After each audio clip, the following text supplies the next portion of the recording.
Hey everyone, I'm Vince White. I'm an employment attorney based in New York, and today we are talking about restaurant managers and all the things they do that they shouldn't. First and foremost, what do restaurant managers do? They sleep with their employees. It's very common. We see it all the time.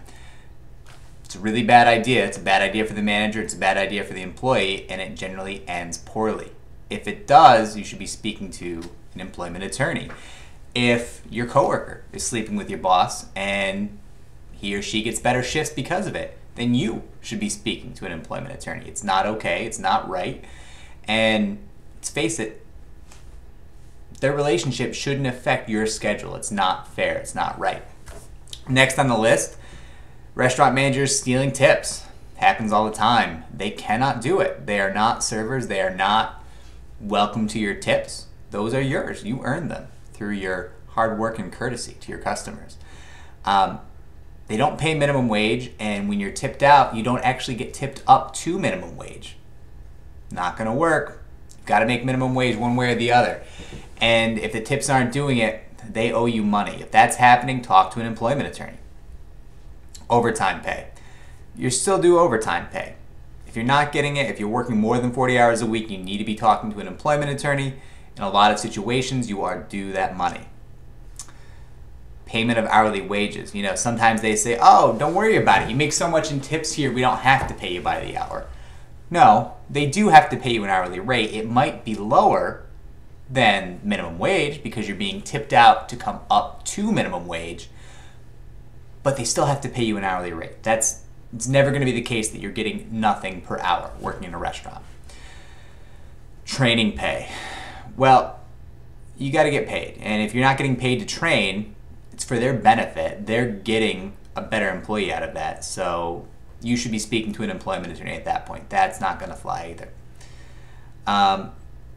And this is a classic. You have a customer dine and dash, and they take it out of your money for the day. It's not your fault. You're not security. You can't control those people. And let's face it, if somebody was dining and dashing and you grabbed them, you'd probably get fired. So holding you responsible for it is ridiculous. And it's also not legal. They can't take that money out of your paycheck. They can't take breakage charges out of your paycheck either. If you drop a tray and you smash a bunch of glasses and plates, it's unfortunate. Be more careful next time, but they can't take your pay. You earned that. And the breakage is part of their business. They have to factor that in. So don't let that one slide by. That can really add up. Uniform maintenance. You're not supposed to pay for those uniforms. That's not how it works. If that's the case, make sure you're making a call. Talk to somebody who deals with this sort of thing. It's not all right. Now, you're going to have the people who do the service charges, and that's kind of the set service charge fee, and they're representing that it's a gratuity. There's a good chance that they keep that, especially the credit card ones that they do. A lot of places keep that. It's not the way it's supposed to work. If they present it as a gratuity or a service charge, that is essentially your money. You earned it through your hard work. Make sure you get it.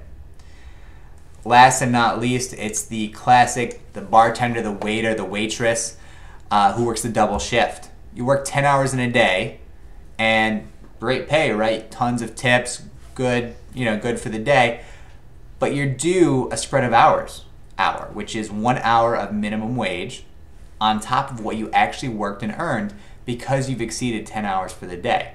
And that's going to be the minimum wage even if you're on a primarily tip-based, tipping out kind of situation where you're not earning minimum wage on an hourly basis. You're still due that hour at minimum wage. Make sure you get it, and it doesn't sound like a lot, 1 hour of minimum wage. A lot of people say to me, who cares? You should, because over the course of years, it really adds up. And if they haven't been paying you for years and it's been adding up and now all of a sudden they owe it to you, that could be a sizable sum of money. I know a lot of really hardworking service people who turn around and say, boy, I'm owed, thousands, tens of thousands.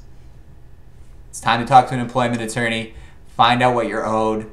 Hopefully they can help you. Look down below for my contact information. I'm always happy to help anyone in New York. I know there's not too many employment attorneys upstate, so I answer questions from up there too.